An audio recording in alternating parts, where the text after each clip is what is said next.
자, 헌재 판결은 어떻게 될까요? 8대 빵이죠, 뭐. 8대 빵? 예.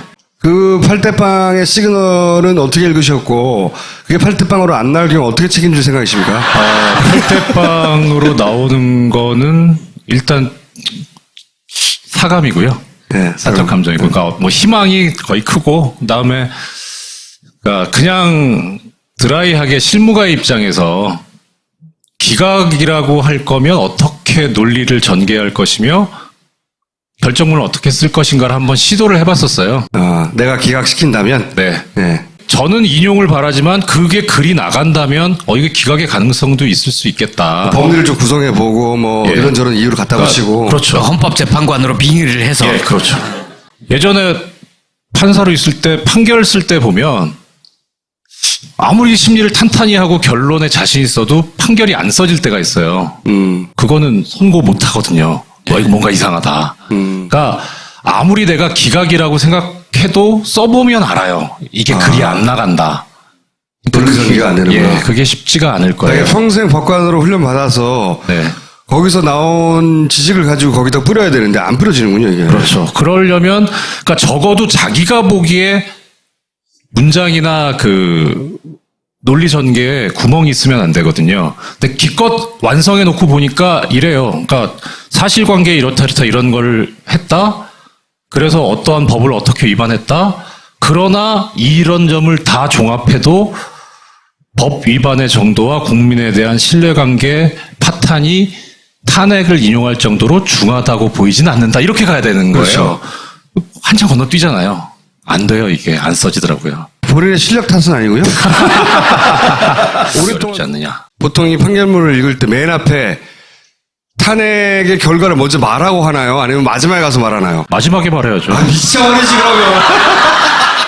일단 결론부터 얘기하고 그리고 나서 이렇게 결론을 내린 이유는 다음과 같다. 이렇게 해주면 좋잖아요. 그러니까. 실형 선고하잖아요. 네. 그러면은 일단 실형을 선고를 하려면 뭐가 이게 무거우니까 실형을 선고할 거 아닙니까? 네. 그럼 무거운 사유를 먼저 얘기하냐? 안 그래요.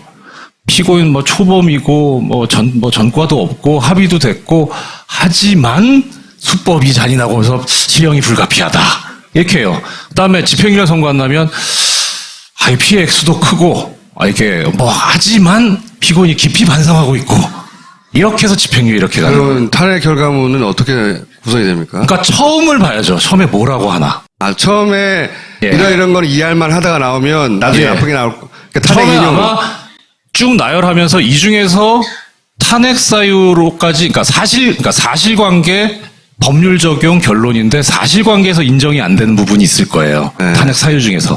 안 된 거 먼저 쳐내고. 그렇죠. 먼저 하고. 그러면 이거 아니고 하면 결론적으로는 예. 탄핵 인용 가능성이 높고. 그렇죠. 앞에- 이거는 인정되고 이건 인정되고 하다가 근데 이게 안 되고 하면 분위기가 좀 싸해지는. 30분 정도 걸린다는데 한 5분 보면 분위기가 나오겠네요. 그래서 일단 좀 그런 추측을 초반에 배제하려면 국회에서 그 제기한 탄핵 소추 사유 순서대로 판단하지 않을까는 생각도 들어요. 그러니까 기구 아니고 이렇게. 똘깃하다.